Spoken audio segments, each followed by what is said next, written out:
You think you know the French Revolution, right? You picture the guillotine, that iconic, terrifying apparatus of execution. But what if I told you that there is a far more chilling execution that took place in the midst of the chaos, conducted not by a machine, but by a frenzied mob wielding only their bare hands? This is the harrowing story of Princess Lamballe, the closest confidant of Marie Antoinette, and the unimaginable fate she suffered on September 3, 1792. Prepare yourself as we uncover the verified surrounding her brutal murder, while also debunking the grotesque legends that have emerged over time. This story dives deep into themes of fierce loyalty, abject terror, and the alarming speed at which public sentiment can turn a beloved individual into a target of contempt that must be destroyed. Before Princess Lamballe became a symbol of hate, she was a vibrant woman leading an extraordinary life. Born Marie-Thérèse Louise de Savoy-Carignan in 1749 into a wealthy Italian family, she married the Prince de Lamballe at just 17, entering into a union with one of France's most affluent men. Tragically, her husband died within a year, leaving her a widow at the tender age of 18. This unexpected grief pushed her into the opulent yet perilous halls of the French court at Versailles, where she would meet another young foreigner, Marie Antoinette. Their friendship blossomed almost instantly, forging an unbreakable bond between two women of privilege in a palace filled with deception. When Marie Antoinette ascended to the throne as queen, she appointed Lamballe as the superintendent of her household. This was no mere position. It meant Lamballe was now part of the royal family, yet that loyalty came at an unimaginable cost. As public sentiment turned against Marie Antoinette, her friends were swept up in the backlash. The period was rife with propaganda and slander. Vile pamphlets circulated through Paris, accusing the Queen's inner circle of treachery and scandal. Lamballe, once the quiet and devoted friend, was portrayed as a corrupting influence and a spy for Austria, effectively painting a massive target on her back. The implications of the French Revolution became clearer when the storming of the Bastille in 1789 marked the beginning of the monarchy's unraveling. Aristocrats fled the country, fearing for their lives, and although Lamballe found refuge in London, she felt compelled to return to France. Her loyalty was unwavering, even as her friends urged her to stay safe. "I must live and die with her," she wrote, determined to stand by Marie Antoinette despite the associated risks. Upon her return to Paris, Lamballe witnessed the royal family's desperate attempts to escape capture, an endeavor that met with complete failure. On June 20, 1792, during a violent mob attack on the palace, Lamballe's concern lay solely with the safety of the Queen, highlighting her unwavering dedication even in perilous times. But the nightmare escalated when the monarchy was overthrown on August 10, 1792, and Lamballe, separated from Marie Antoinette, found herself imprisoned in La Force, considered one of the darkest, most squalid, and terrifying places imaginable. By late August, Paris was enveloped in panic, convinced that enemy forces were poised to invade. This sense of foreboding intensified as revolutionary fervor morphed into violence. The revolutionaries, now convinced that spies were lurking in prisons across the city, unleashed a torrent of bloodshed. Revolutionary leader Georges Danton's rallying cry ignited a horrifying response, leading to what would become known as the September Massacres. For 5 harrowing days, mobs stormed prisons, dragging suspected traitors from their cells, conducting mock trials, and swiftly executing anyone they deemed an enemy of the revolution.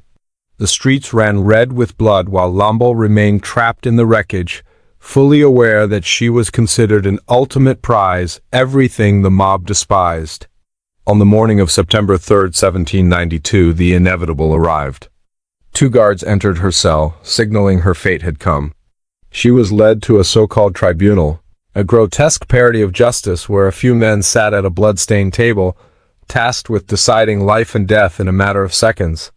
Upon entering the courtyard, Lamballe was stricken by the sight of bodies piled high, remnants of the earlier carnage.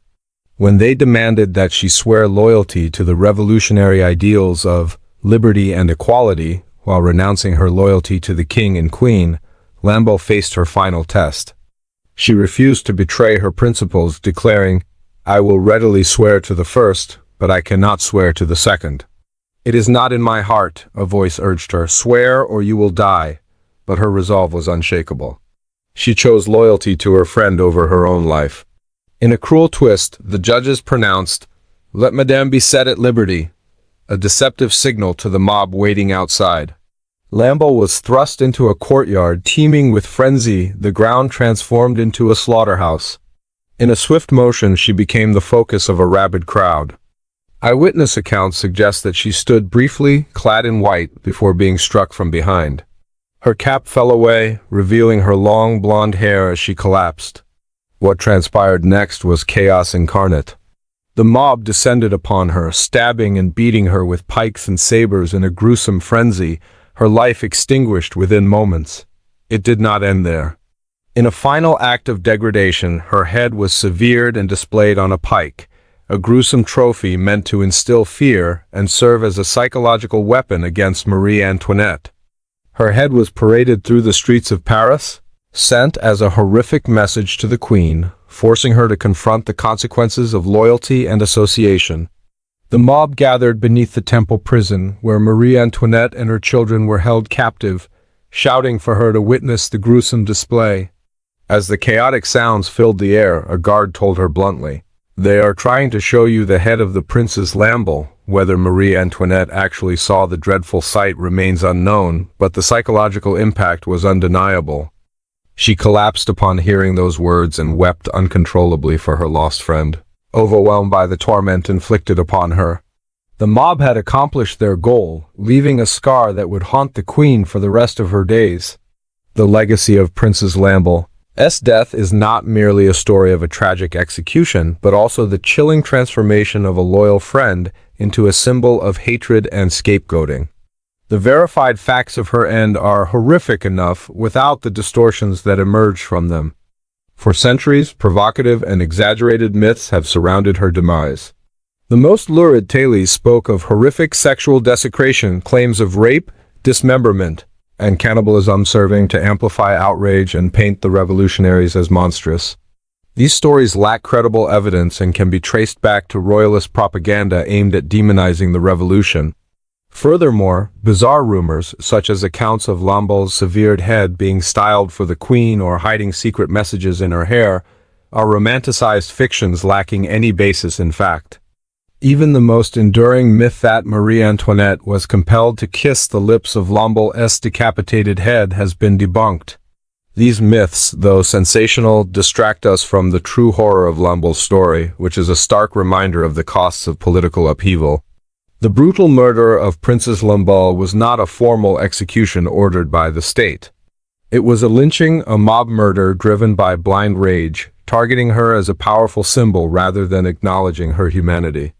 Princess Lamballe's life and death force us to reflect on the frighteningly quick transformation of personal loyalty into a target for public wrath. Her story illustrates how revolutionary zeal can strip away compassion and turn ordinary people into instruments of violence. Ultimately, Lamballe remains a tragic figure lost in the shadows of history, remembered more for the horror surrounding her death than for her life, a somber reflection of the human cost of revolution. What do you find most shocking about the true story of Princess Lamballe? Do you believe it's more important for history to focus on verified facts, or should we also explore the powerful myths that arise? Let us know your thoughts in the comments, and don't forget to subscribe for more explorations into the dark and often misunderstood chapters of history. Subscribe to our channel and hit the bell to support our work. Never miss an upload. Like this vid, drop a comment, and share it with others to help us grow this historical community.